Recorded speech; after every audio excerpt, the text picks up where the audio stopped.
आज हमारे साथ जो खास मेहमान मौजूद हैं जिनसे हम बातचीत करेंगे वो बिहार से हैं।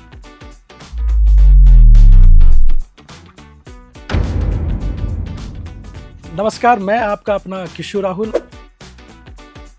बहुत भाग दौड़ की ये ज़िंदगी है, तो इसमें एक चंद लाइन मैं बस ये कहूँगा कि जब दर्द नहीं है सीने में, जब दर्द नहीं है सीने में, तो खाक मजा है जीने में। गांव के लोग रोने लगे। मेरी चिता पे सीन थी, जब मैं वहाँ से उठा तो गांव की जो महिलाएं थी गला लगा के रोने लगी। अपने गांव से इतने बड़े गिलास में दूध भर के लेके आए। अरे शूटिंग सुबह से करत रहा बाबू, बहुत कमजोरी हो गई, ये पियो। अब तुरंत भैंस का गाय का दूध निकाल के लेके आए और तुरंत आपके हाथ में दिया कि भैया ये पीना है। अभी तक जो हमारे तमाम दर्शक हैं वो तो आपको देखने के बाद ही समझ गए होंगे कि आप इतने हैंडसम हैं। हैंडसम हंग को देख के लोग समझ गए होंगे कि ये बॉलीवुड से हैं।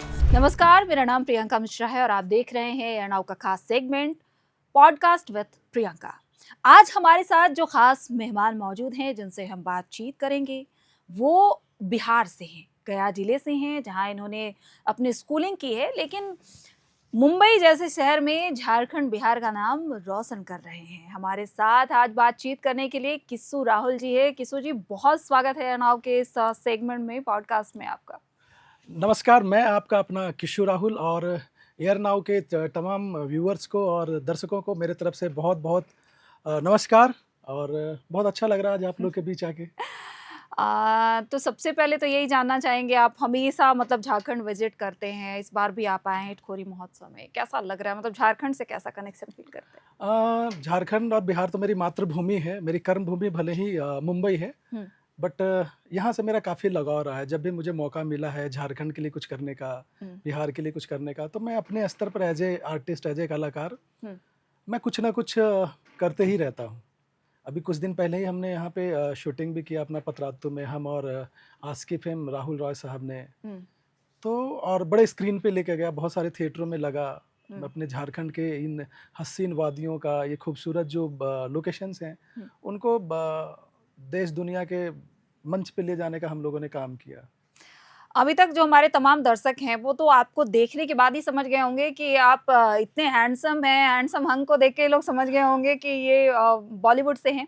तो हाँ, किशोर राहुल जी बॉलीवुड में काम कर रहे हैं, कई फिल्में इन्होंने की हैं और झारखंड में भी ये फिल्म कर रहे हैं, वेब सीरीज कर रहे हैं। उसको लेकर ये हमेशा झारखंड आते रहते, झारखंड से खास कनेक्शन भी है।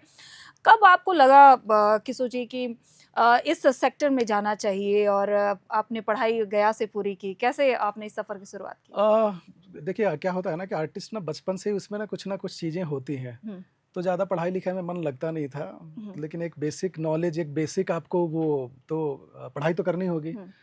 तो मैं जब बड़े आर्टिस्टों को या अच्छे कलाकार को जब मैं देखता था तो मुझे लगता था कि ये एक ऐसा काम है, मतलब मेरे अकॉर्डिंग, कि यही एक ऐसा काम है कि ये लोगों को ना क्या बोलते हैं, एक खुशी देने का काम करता है, एक स्ट्रेस फ्री लोगों को रखने का ये काम है, ये बेस्ट है, ये मैं अच्छे से कर सकता हूँ। तो मुझे लगा कि मैं यही काम करूँगा, लोगों को खुश रखूँगा और लोगों के बीच में रहूँगा, ताकि उन लोगों का प्यार मिलता रहे और उन लोगों के बीच में ही रहूँ। तो ये फ़िल्म जो करियर है, उसमें पहली बार आपने कदम कब रखा? कौन सी फ़िल्म की? कैसे शुरुआत हुई ये इसकी? मेरी पहली फ़िल्म थी बिहारी सरदार, जो बिहार में शूट किए, बड़े अच्छे टीम ने और बहुत अच्छी स्टोरी थी। तो वो मेरी पहली फ़िल्म थी और मुझे तो यकीन नहीं होता था कि मैं फ़िल्मों में काम कर रहा हूँ। जब मैं शूटिंग में जाता था, बड़े आर्टिस्ट, मेरे को आर्टिस्ट और मैं एज ए हीरो, तो कभी-कभी ना मैं अपने आप को ऐसे करके देखता था कि सच में ये रियल है या फिर कोई सपना में हूँ, मैं सपना में हूँ।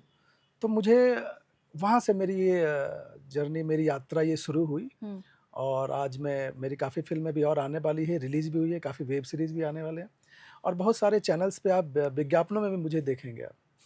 जैसे आप मेट्रो सिटीज़ में जाते हैं या बाहर की दुनिया में, जैसे हम कहते हैं हम झारखंडी या बिहारी, जो हमारे लिए फ़ील होता है या कभी-कभी हम सुनने को मिलते हैं, बहुत लोग स्ट्रगल की बात करते हैं, अरे ये तो बिहारी है, अरे ये तो झारखंडी, कभी ऐसा फेस करने को मिला क्या? नहीं, टचवुड मुझे तो ऐसा नहीं लगा कि बहुत ज़्यादा फेस और स्ट्रगल मैम हर फील्ड में है वो। आप किसी भी सेक्टर में, पढ़ाई में चले जाएँ, किसी भी सेक्टर में चले जाएँ, स्ट्रगल हर जगह है। लेकिन हाँ, जो टैलेंटेड हैं, जिनमें टैलेंट है, वो कहीं भी रहेंगे, तो वो आप ऊपर आ ही जाएँगे, निखर के आ ही जाएँगे। और मुझे ऐसा लगता है कि कोई टैलेंटेड इंसान को बस एक मंच की ज़रूरत है, फिर उसे कोई नहीं रोक सकता। तो अभी आप पूरे परिवार के साथ मुंबई शिफ्ट हो गए हैं या परिवार आपके गया में ही है? नहीं, मेरे फादर रेलवे एम्प्लॉय थे, वो मेरी मदर हाउसवाइफ, मेरा एक छोटा भाई है और हम्म, मेरी मदर हैं और सिस्टर हैं। हम्म, तो वो एक अभी नॉर्मल लाइफ वो लोग जीते हैं, उनको ज़्यादा कोई लेना नहीं मेरा बच्चा कहाँ है, क्या स्टार है, भाई क्या नहीं है। तो वो सिंपल है, वो यहीं रहते हैं, बिहार में ही रहते हैं। मैं मुंबई में रहता हूँ अपने टीम के साथ, छोटा सा टीम है हमारा, हम अपने टीम के साथ मुंबई में रहते हैं। जब आना होता है बिहार तो उस समय घर वालों को भी फील होता होगा हाँ, बहुत कि अच्छा। जब किसी को भी, जब अपनी मातृभूमि, अपने शहर, अपने गाँव, अपने गली, अपने मोहल्ले, जहाँ पे बचपन गुजारा दोस्तों के साथ, स्कूल गए, खेले कूदे, तो अभी भी ऐसा लगता है कि जब हम मुंबई से वापस आते हैं अपने घर, तो लगता है कि मतलब उस मातृभूमि से हाँ, वो क्या ना, वर्ड में बता नहीं सकते। तो इस तरीके की फीलिंग्स होती हैं। आपके बिहार से ही पंकज त्रिपाठी जी हैं, कभी उनसे मुलाकात हुई सेट वगैरह पे, कभी नहीं, काम के सिलसिले में? हाँ, अभी तो मुलाकात नहीं हुई, लेकिन मैं एक दो कार्यक्रम में मिला हूँ, मतलब व्यक्तिगत ऐसा आमना सामना नहीं हुआ है। बहुत ही अच्छे आर्टिस्ट हैं, उन लोगों को तो देख के हम लोग सीखते हैं कि एक्टिंग क्या होता है। वो स्कूल है, वो एक्टिंग के खुद स्कूल है और बहुत अच्छे इंसान भी हैं। बहुत उनमें प्रतिभा भरी हुई है और उतने ही वो विनम्र हैं, बहुत ही अच्छे इंसान हैं। हाँ, ज़मीन से जुड़ा उनका भी है, वो हाँ, गाँव जाना बहुत पसंद बिल्कुल, करते हैं। बिल्कुल। आपके आइडल कौन रहे इस क्षेत्र में जब आपने शुरुआत की? आप किनको सबसे ज़्यादा लगता था कि नहीं मुझे उसके जैसा बनना है और उसकी जैसी फ़िल्में करनी हैं? मुझे तो एक्टिंग में अगर कहा जाए तो सारे लोग बहुत अच्छे लगते हैं जो अच्छा कर रहे हैं, अपने दम पे कर रहे हैं। अक्षय कुमार साहब हैं, दिलीप साहब हैं, फिर और भी जो भी लोग जो अच्छे कर रहे हैं, नवाजुद्दीन साहब हैं, पंकज त्रिपाठी का जिन्होंने आपने नाम लिया, वो बहुत अच्छा कर रहे हैं। तो इनको देख के लगता है कि खैर उतना होना तो बहुत बड़ी बात है। थोड़ा बहुत भी कर लिए, लोग दिलों में जगह दे रहे हैं, तो वो बहुत है मेरे लिए। इतनी फ़िल्में कर चुके हैं अभी तक आप, कभी कोई ऐसा मोमेंट रहा जो आपके दिल के काफ़ी करीब रहा और उस दिन प्राउड हुआ खुद पे कि चलो मैं इस लाइन में आया, कुछ ऐसा मोमेंट? हाँ, बिल्कुल रहा है। सबसे बढ़िया मोमेंट मेरे साथ ये रहा कि मैं जिस शख्स को बड़े पर्दे पे देखता हूँ, अभी लेटेस्ट में बात बता रहा हूँ, आस्की फेम राहुल राव साहब। तो जब हम लोग बड़े हो रहे थे तो उनके गाने बजते थे, तो देखा करता था, अरे ये कितने स्टार हैं, इतने बड़े अच्छे हैं, ऐसे हैं, कैसे क्या होता होगा। जब वो मेरे सामने फ्रंट ऑफ, जब हम दोनों ने कन्वर्सेशन, वो मेरे फादर का रोल कर रहे थे फिल्म में, उस फिल्म में मैं हीरो था। फिल्म का नाम था अनोखी। तो जब उनके सामने मुझे डायरेक्टर ने बोला कि यार आ जाओ, तुम्हारा आज सेकंड डे है, और राहुल राज साहब के साथ में हम भी बड़ा रेडी वेडी होके गए। अब जब राहुल साहब सामने आए, राहुल राज साहब, तो 2 दिन पहले से मैं जो डायलॉग्स याद करके जा रहा था, कुछ बोल नहीं पाया। एक कट, 2 कट, 3-4 बार कट हुए। फिर डायरेक्टर ने समझाया कि राहुल देखो, जैसे आप डायलॉग्स बोल रहे हो जिनके सामने, वो नॉर्मली आपके जैसे ही। हाँ हाँ सर, ठीक है, आप सही बोल रहे हैं। फिर उनके सामने एकदम गया और डायलॉग्स, रोल कैमरा एक्शन हुआ, डायलॉग्स फिर फंबल पे फंबल, डायलॉग आगे का पीछे, पीछे का आगे, राहुल वर्सेस राहुल हो गया हाँ। था। तो मैं बड़ा नर्वस, ऐसे करते करते 2-3 घंटे निकल गए। और शूटिंग में तो आपको पर आवर चार्जेज और बहुत कॉस्टली होती हैं चीज़ें। तो फिर मुझे वैनिटी वैन में राहुल साहब ने बुलवाया, तो मैं गया। मैंने बोला सर सॉरी, वो गर्मी के दिन में शूटिंग कर रहे थे हम लोगों ने। तो फिर उन्होंने समझाया कि बेटा देखो, तुम समझो कि मैं तुम्हारा वो गली का दोस्त हूँ, तुम्हारा वो ग्राउंड का फ्रेंड हूँ, तुम्हारा मैं स्कूल का फ्रेंड हूँ। और आपको मैं बता दूं कि वो इतना कंफर्ट कर दिए, और उसके बाद इतनी अच्छी से पूरी फिल्म में कहीं कोई प्रॉब्लम नहीं हुआ। तो ये एक बड़े आर्टिस्ट और एक सक्सेसफुल आर्टिस्ट की पहचान होती है कि वो सामने वाले को भी इतना कंफर्ट फील करा दें कि आप सोच नहीं सकते हो। तो वो मेरे लिए मोमेंट था, और मैं बड़ा इमोशनल भी था कि जिन्हें मैं स्क्रीन पे, बड़े स्क्रीन पे, सिल्वर स्क्रीन पे देखा करता था, वो इंसान के साथ आज मुझे काम करने का मौका मिल रहा है, उनके साथ स्क्रीन शेयर करने का मौका मिला है। तो ये मेरे जैसे एक छोटे से मामूली से जगह से उठ के वहाँ तक जाने के लिए, तो मेरे लिए तो बड़ा भावनात्मक कह सकते हैं इसको, वो था। तो अभी तक मतलब आपने इतने लोगों से मुलाकात की, जैसा आपने राहुल रॉय का जिक्र किया, कभी लाइफ में कोई ऐसा सपना है जो लगता है कि नहीं मुझे उनसे मिलना है इस फिल्म में, किसी एक्टर से, कोई ऐसी अभिनेत्री हो जिनसे आप मिलना चाहते हो कि वो मेरे लिए सपने जैसी बात होगी? हर आर्टिस्ट का एक होता है कि अपने से बेहतर आर्टिस्ट के साथ काम करें, उनसे कुछ सीखें।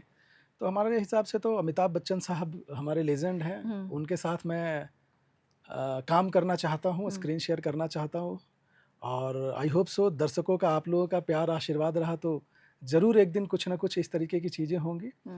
और लोगों के बीच रहना चाहता हूँ, लोगों को खुश रखना चाहता हूँ, बस यही मेरा ड्रीम है। और लोगों तक झारखंड में भी आपने काम किया है, कौन सी मूवी रही झारखंड में, और झारखंड को कितने करीब से आपने देखा है, यहाँ की खूबसूरती को किस तरह से पिरोया आपने? मैं झारखंड तो 2-3 यहाँ पे मैंने काम किया है। अभी जैसा मैंने बताया, एक शूटिंग अभी मैंने की थी गाने की, तो उस गाने में मैंने झारखंड की खूबसूरती पहली बार स्क्रीन के माध्यम से देखा। ऐसे तो मैंने खुली आंखों से यहाँ आता हूँ तो मैं थोड़ा घूमने का मौका मिलता है तो मैं घूमता हूँ, देखता हूँ, लेकिन स्क्रीन के माध्यम से जब मैंने ये चीज़ें देखी और बड़े पर्दे पे देखा तो लगा ये अपना झारखंड है, इसके लिए हम कहीं इतने दूर जाते हैं और हमारे झारखंड में ही है। तो झारखंड का खूबसूरती का वर्णन करना तो हमें नहीं लगता है कि मेरे शब्दों से वो हो सकता है। तो यहाँ की खूबसूरती का कोई शब्द नहीं है। आप लोग जैसे आप जैसे तमाम जो एक्टर हैं या फिर प्रोड्यूसर हैं, वो झारखंड में एक्सप्लोर करना चाहते हैं, झारखंड की खूबसूरती को पिरोना चाहते हैं, झारखंड में काम करना चाहते हैं, तो ऐसे में कभी लगता है ना कि झारखंड सरकार की तरफ से भी आपके लिए कुछ होता तो आप और बेटर कर पाते, तो ऐसी कोई चीज़ें? हाँ, बिल्कुल, आपने बहुत अच्छा ये सवाल किया है कि देखिए, एक क्या होता है ना कि आपके पास लोकेशंस और चीज़ें हैं, गवर्नमेंट बहुत अच्छा काम कर रही है पर्यटन के क्षेत्र में, फिल्म के क्षेत्र में बहुत अच्छा काम कर रही है। तो गवर्नमेंट के सपोर्ट के वजह से हम लोग यहाँ आके काम कर रहे हैं, शूटिंग्स कर रहे हैं। तो गवर्नमेंट किसी का भी गवर्नमेंट हो, जब गवर्नमेंट सपोर्ट करती है आर्टिस्टों को, यहाँ के कला संस्कृति को, तब एक कला संस्कृति के माध्यम से भी आप अपने देश प्रदेश को एक बड़े मंच पे लेके जाते हैं। तो गवर्नमेंट का बहुत सपोर्ट रहा है, और हम चाहते हैं ऐसे ही कि हमारा जो झारखंड गवर्नमेंट है, बिहार गवर्नमेंट है, इसी तरीके से हम आर्टिस्टों को सपोर्ट करें, ताकि हम लोग कला के माध्यम से यहाँ के पर्यटन स्थलों को, यहाँ की कला की संस्कृति को एक बड़े मंच पे लेके जाएं और यहाँ की खूबसूरती के बारे में हम लोगों तक को बताएं। आप मूवीज़ तो ऑलरेडी करते हैं, मूवीज़ देखते भी होंगे, उससे देख के ही सीखा होगा, कोई ऐसी मूवी जिसने दिल को बहुत छुआ? हाँ, मेरी एक बड़ा जो मुझे अच्छा लगता अभी मैं देखता हूँ, एक अक्षय कुमार और बॉबी देओल की फिल्म आई थी दोस्ती। वो फिल्म मुझे बड़ा मेरे दिल के बहुत करीब है, उसकी स्टोरी दिल के करीब है। ऐसे तो बहुत सारी फिल्में हैं, बट वो फिल्म काफ़ी मेरे दिल के करीब है। उसकी स्टोरी बहुत अच्छी है, उसके आर्टिस्ट ने जो काम किया वो बहुत अच्छा है, तो वो मुझे बहुत अच्छी लगती है। जैसे सेक्टर्स में होता है, अलग अलग सेक्टर्स में बहुत दबाव होता है, स्ट्रगल भी बहुत होता है, लेकिन जो लाइफस्टाइल है, जैसे आप बॉम्बे जैसे सिटी में बहुत भाग दौड़ और काम का प्रेशर, वही आपके गया जिले में नहीं होगा, झारखंड तो है ये एक्सप्लोर करना, तो इन सब में कितना कभी लगता है कि कुछ वक्त अपने गांव में बिता लूं या झारखंड में बिता लूं, कुछ ऐसी चीज़ें? मुझे जब भी मौका मिलता है तो मैं अपने गांव जाता हूं अपने दोस्तों के साथ, खेतों में घूमता हूँ। वो टपोरी वाली बात ही कुछ अलग है। हाँ, खेतों में घूमता हूँ, ट्रैक्टर चला लेता हूँ, नदी में नहा लेता हूँ। तो वो चीज़ें से कोई भी आर्टिस्ट हो, मैं अपनी बात नहीं कर रहा हूँ, कोई भी आर्टिस्ट जो भी है ना, उनको अपने गांव, अपने घर, अपने दोस्तों हर से लगाव है। उनको जब भी मौका मिलता है, पंकज त्रिपाठी साहब जब भी मौका मिलता है गाँव आ जाते हैं, भाग जाते हैं वो तो। हाँ, तो जो भी आर्टिस्ट है ना, मैक्सिमम लोग ना वो गाँव आ जाते हैं या अपनों के बीच में आ जाते हैं। जैसे झारखंडी आ गए तो बड़ा अच्छा लगता है, सुकून मिलता है, अपने घर में आ गए। तो वो चीजें हर आर्टिस्ट वो भाग दौड़ वाली जिंदगी भूल जाते हैं इधर आके। वो लाइट कैमरा, बड़े बड़े डायलॉग्स, उनसे दूर आके अपना थोड़ा सा गांव में जहाँ बचपन आपने देखा हो, तो वो सब चीजें बहुत अच्छी लगती है। आपका जो परफॉर्मेंस है, खास करके झारखंड सरकार, तो अभी देखती हूँ कि आपको बहुत ज़्यादा लोग यहाँ पसंद करते हैं, आपको बहुत ज़्यादा प्यार भी दे रहे हैं झारखंड के दर्शक। इटखोरी महोत्सव मुझे लगता है 23 का मैंने देखा था, याद है मुझे, जब आपके परफॉर्मेंस को देखने के लिए, तो मुझे लगता है लाखों लोग उमड़े होंगे। रजरप्पा महोत्सव तो खैर बारिश हो रही है, लोग चेयर ऐसे लेके देखे जा रहे हैं, तो कैसा फील होता है उस वक्त? ये सब दर्शकों का प्यार है, आशीर्वाद है कि मुझे और मेरी कला को इस तरीके से लेते हैं और बारिश में भी बैठ कर देखते हैं। तो ये मेरे लिए बड़ा भावनात्मक चीज़ें होता है जो मैं बयान नहीं कर सकता। जब उनके बीच में जाता हूँ, उनसे मिलता हूँ, तो मैं इतना भावुक हो जाता हूँ, अपने आप को इतना भाग्यशाली समझता हूँ कि मेरे लिए ये लोग आए हैं, मुझे इतना प्यार करते हैं। और मुझे मैं एक किस्सा बताता हूँ। मैंने अभी एक फिल्म की शूटिंग कर रहा था गुजरात में, राजपीपला में। तो एक कहीं से गांव के आए, वो उन्होंने मेरी फिल्में देखी थी, तो उनका प्यार देखो, उनका भोलापन देखो, वो अपने गांव से इतने बड़े गिलास में दूध भर के लेके आए। अरे शूटिंग सुबह से करत रहा बाबू, बहुत कमजोरी हो गई, ये पियो। अब तुरंत भैंस का, गाय का दूध निकाल के लेके आया और तुरंत आपके हाथ में दिया कि भैया ये पीना है। अब उनका प्यार देखो। तो मैंने लिया, मैंने पिया भी। तो ये प्यार का और सम्मान आपको कहाँ मिलेगा? वो अपने बच्चों को भी दे रहे हैं, जिनसे मैंने कभी मिला नहीं, मैंने उनको देखा नहीं, मैं जानता नहीं कौन हूँ। वो एक फिल्म में मैं शूटिंग कर रहा था पनवेल में। तो उस फिल्म में क्या है, क्लाइमैक्स में मेरी डेथ हो जाती है, मौत हो जाती है।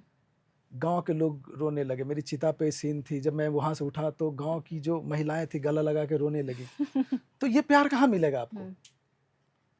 ये प्यार कहाँ मिलेगा? ये हमारे दर्शक ही हैं जो हमें इस तरीके की चीजें फील कराती हैं, और हमें भी लगता है कि ये मेरे अपने हैं। मैं कहीं भी शूटिंग में जाता हूँ या कहीं भी इवेंट्स में जाता हूँ, तो लोगों के बीच जाके ऐसा नहीं लगता कि मैं अपनों के बीच नहीं हूँ। कोई घर से खाना ला के खिला रहा है, कोई कुछ या कोई कुछ, तो वो बड़ा इंटरेस्टिंग होता है। और मुझे ऐसा लगता है मैम कि ये आर्टिस्ट, कोई भी आर्टिस्ट हो, भगवान का बड़ा वरदान होता है उनके ऊपर, तभी वो आर्टिस्ट बनते हैं और लोगों को खुश करने का वो काम करते हैं। कोई भी आर्टिस्ट हो, तो ईश्वर का एक स्पेशल आशीर्वाद होता है हम आर्टिस्टों पे। तो मतलब आप पे है। सारे लोगों पे, मेरे पे है तो है ही, सब पे। आप काम करें, आप पे भी ईश्वर का है, हमारे साथ जितने टेक्नीशियन सब पे है, तो वो ईश्वर का है। और हमें लगता है कि हमें भी अपने कला के माध्यम से लोगों को खुश रखना चाहिए। इतनी भाग दौड़ की जो जिंदगी आज के डेट में हो गई है, थोड़ा सा स्ट्रेस हम लोग कम करते हैं, थोड़ा सा हमारे वजह से उनके चेहरे पे मुस्कान आती है, तो इससे बड़ी बात और क्या हो सकती है? 1890s के जो गाने हैं उस पे मैंने आपका परफॉर्मेंस देखा है, तो कोई ऐसा गाना जो एकदम दिल के करीब हो, जो आप हमेशा गुनगुनाते रहते हो, तो आप दर्शकों के लिए तो गुनगुना ही दीजिएगा। 80s 90s के गाने तो बहुत अच्छे हैं। मैं हमेशा सुनता हूँ। कभी लॉन्ग ड्राइव पे चला गया, शूटिंग में जा रहा हूँ तो 90s। और मैं सिंगर तो हूँ नहीं मैम, जैसे नहीं, मेरा फिर भी आप जैसे एक होता ना कॉमन, हम बातचीत में गाते रहते हैं, हमें जो गाना पसंद होता है हम तो गाते रहते हैं, भले ही आवाज अच्छी हो, लेकिन खुद के लिए तो लोग गाते हैं। मैं बाथरूम सिंगर हूँ, और मैं अभी यहाँ पे गाऊंगा तो दर्शक फिर बाद में नहीं पता नहीं, क्या दर्शक पसंद करते हैं जो रियल होता है। अब हम पसंद कर रहे हैं तो आप भी हमारे साथ सुन लीजिए, थोड़ा आप भी देख लीजिए कि हमें क्या पसंद मैं है। ऐसे ही बाथरूम सिंगर हूँ मैं। बाहर मैं एक्टिंग ही है, वो भी स्क्रिप्ट हम लोगों को मिलता है। हाँ। और डायरेक्टर बताते हैं कि ऐसे ऐसे करना है, तब हम लोग वो चीजें। वैसे कौन सा गाने पे परफॉर्म करना ज्यादा पसंद है, मतलब कौन सा बहुत ज्यादा करीब है? 80s और 90s के गाने तो आपने जैसा भी बताया, आप भी सुनते होंगे ना, तो जब वो गाने में फीलिंग्स, कोई भी गाने आप सुन लीजिए, तो वो गाने जब बजते हैं ना, जब स्टेज पे परफॉर्म करता हूँ ना, तो भूल जाता हूँ दुनिया, बस उस गाने में ही, वो लोकेशंस में और उनके वर्डिंग और म्यूजिक में ही। और 90s का अपना बात है। आज के गाने भी बहुत अच्छे हैं,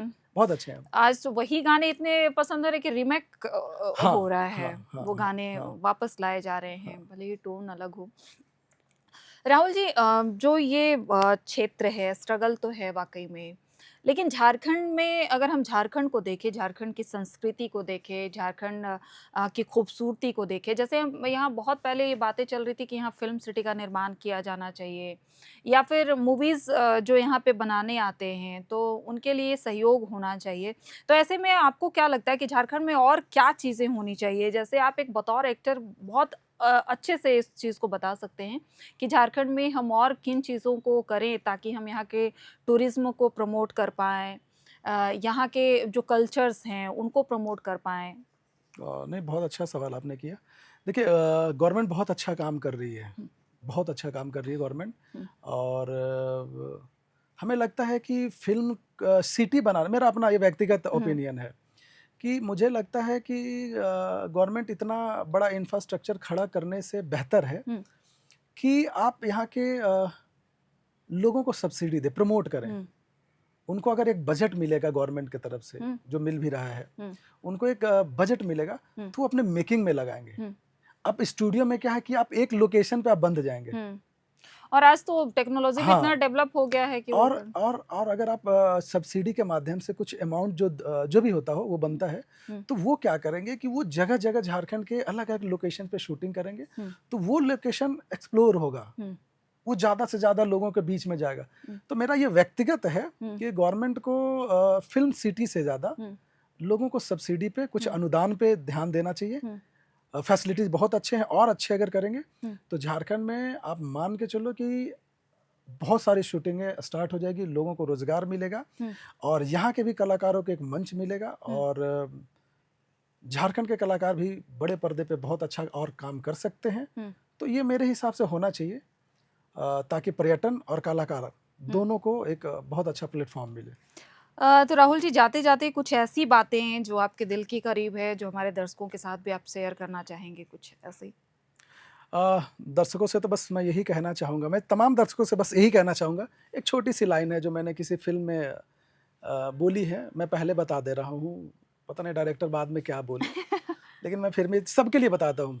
बहुत भाग दौड़ की ये ज़िंदगी है, तो इसमें एक चंद लाइन मैं बस ये कहूँगा कि जब दर्द नहीं है सीने में, जब दर्द नहीं है सीने में, तो खाक मजा है जीने में। तो दर्द को भुला के हंसते रहिए, मुस्कुराते रहिए अपने फैमिली के साथ, अपने परिवार के साथ, और कुछ करना है हम सबको मिलके अपने देश के लिए, अपने समाज के लिए। Thank you. तो हमारे साथ राहुल जी थे। राहुल जी, आपका बहुत शुक्रिया अपना वक्त देने के लिए। तो हमारे साथ राहुल जी थे जिन्होंने अपनी पूरी जर्नी हमारे साथ साझा की है। आप इस पॉडकास्ट को पूरा देखिएगा, बहुत मज़ा आएगा। और आपके बीच का ही युवा कलाकार है जो आज बॉम्बे जैसे शहर में आपके झारखंड, बिहार का नाम रोशन कर रहा है, फिल्मों में काम कर रहा है। तो फिल्में ज़रूर जाकर देखिए। और झारखंड सरकार से जिस तरह से इन्होंने कहा है कि अगर सब्सिडी, जिस तरह से झारखंड सरकार कई सेक्टर्स पे काम कर रही है, टूरिज्म के सेक्टर पे, कल्चर के सेक्टर पे, तो ऐसे में जो लोग बाहर से यहाँ पे आते हैं या जो झारखंड के लोग हैं वो यहाँ पे काम करना चाहते हैं, झारखंड की खूबसूरती को बयां करना चाहते हैं, तो ऐसे में अगर झारखंड सरकार की तरफ से सब्सिडी का सहयोग मिले तो और ज़्यादा एक्सप्लोर करने में ये सहयोग कर सकते हैं झारखंड का, और झारखंड भी इनको सहयोग करे। आपका बहुत बहुत शुक्रिया राहुल जी, थैंक यू। और आप सभी तमाम दर्शकों का भी बहुत बहुत शुक्रिया।